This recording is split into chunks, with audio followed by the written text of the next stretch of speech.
All right, so in the process of just starting the initial assembly, I ran into a problem putting these rack shelves in. As you can see right here, there's this little screw job that holds the back support piece in place. There's a little wing nut that goes on top of it. The problem is the way this case is designed. If you look at it, there's this molded bit right here for the handles on the outside. So when you actually put this piece in, you can actually see that it doesn't actually, it sticks out too far. That little bolt is keeping it from going flush against the side the way it needs to. So what I'm gonna have to do is I'll have to Dremel that little thing off, and I think it should work, because then what I'll do is this will still be tied into the back rails on the rack, this with the front rails, and then once the drawer is in, it should provide enough pressure that will keep this thing from sliding out or anything like that. So yay for problem number one and MacGyvering number one.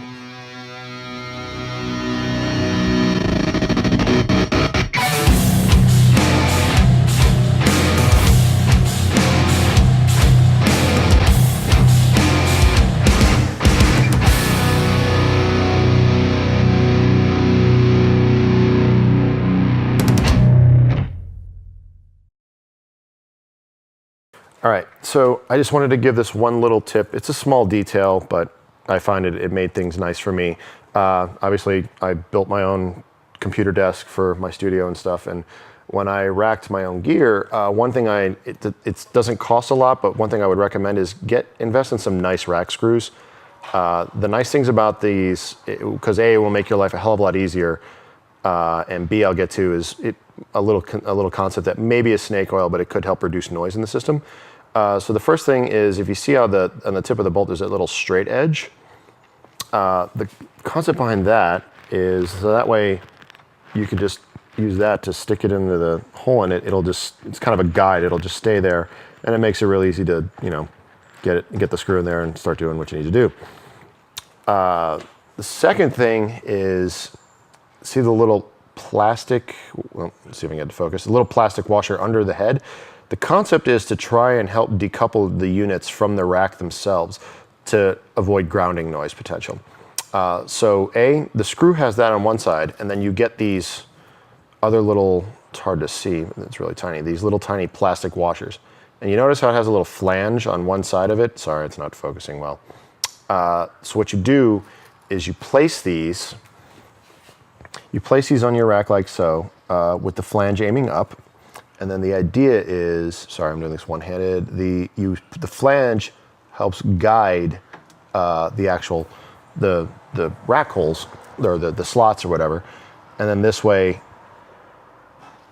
just again, the straight tip makes it easy to thread that thing. And now what you do is you have a piece of non-conducting plastic between the rail, the unit, and then also between the unit and the rack head. And then it should hopefully lessen any kind of grounding noises you'll have from coupling issues. So that's kind of just a simple little tip. If you want to see, I ordered these a long time ago, so I can't remember where I ordered them from. But this is the bag of screws. If you want to take a look at it, you can see I bought this bag in 2010. Still going through them. And then these are the little plastic washers, the shoulder washers. So there you go. Take it and do with it what you will.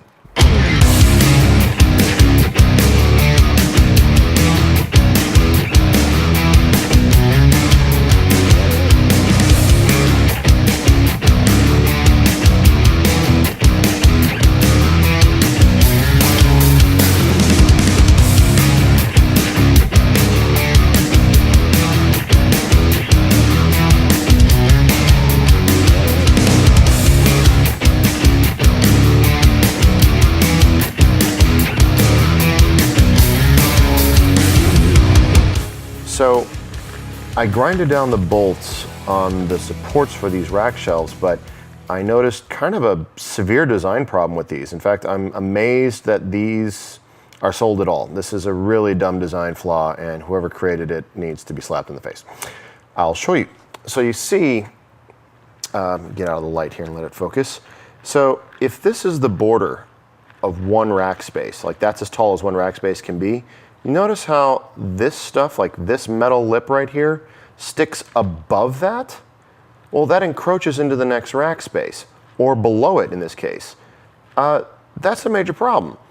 It happens to work in this case because I want my rack drawers on the bottom and I need to have an empty space above it for the pedals to fit in. But if you wanted to double stack these, one above each other, or have a piece of gear directly under it, it will not fit because of these little pieces right here. They stick out. In fact, it barely fits in this case, and the bottom drawer is rather difficult to slide out. This one works fine. This one has a problem.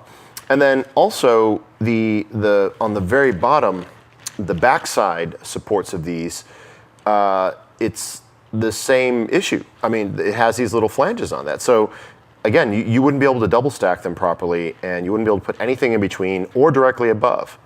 So keep that in mind if you happen to go look on the Quest website and look at their web shelves. But to me, that's a pretty big design flaw, and I'm kind of shocked they get away with it and people buy these things. But I guess when most people buy a adjustable rack shelf, they're putting a space above it, and I guess a space below it. It seems a little odd, but there you go.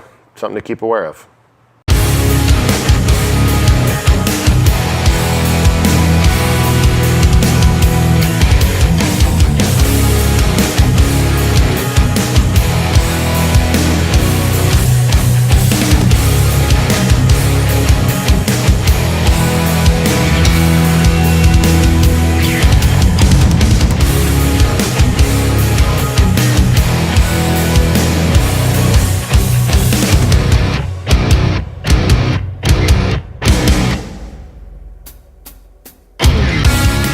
All right, I just finished the most hellish thing, which is making the MIDI cables. As much as I love soldering my own cables, unless you have the patience of God, I highly recommend you don't make your own MIDI cables. In fact, measure them out and order them. If you need custom ones with custom angles, just order them to length because it is the spawn of Satan. Now that that's done, I wanted to talk real quick about also how I'm attaching everything to the boards here. And basically, I use this, which is 3M dual lock tape. It's very strong. It's got a sticky back, and then to attach to whatever the pedal or whatever it is you need. And the other great thing is there's no, unlike regular Velcro, there's no top and bottom to this. It's it's the same thing on both top and the bottom, and it creates a really strong interlocking set of loops. So you cut your little pieces of tape, cut them to length, and don't forget you're going to need two of the same length because you're going to have to put one on the top, one on the bottom.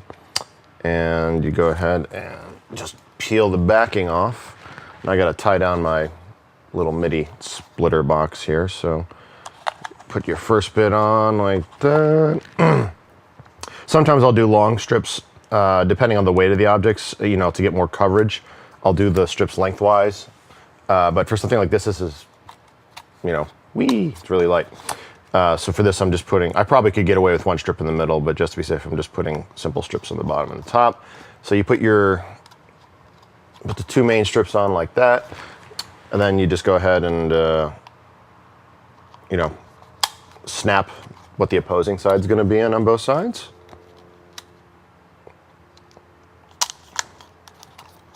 And then you peel the backing off that.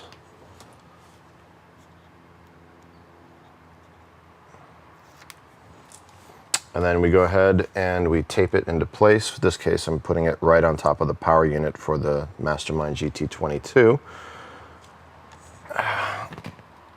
Put it in place, and voila. If I can angle the camera in third person. Oh dear God, help me. Jesus, take the wheel. There we go. And now we have it wonderfully taped in place. There you go.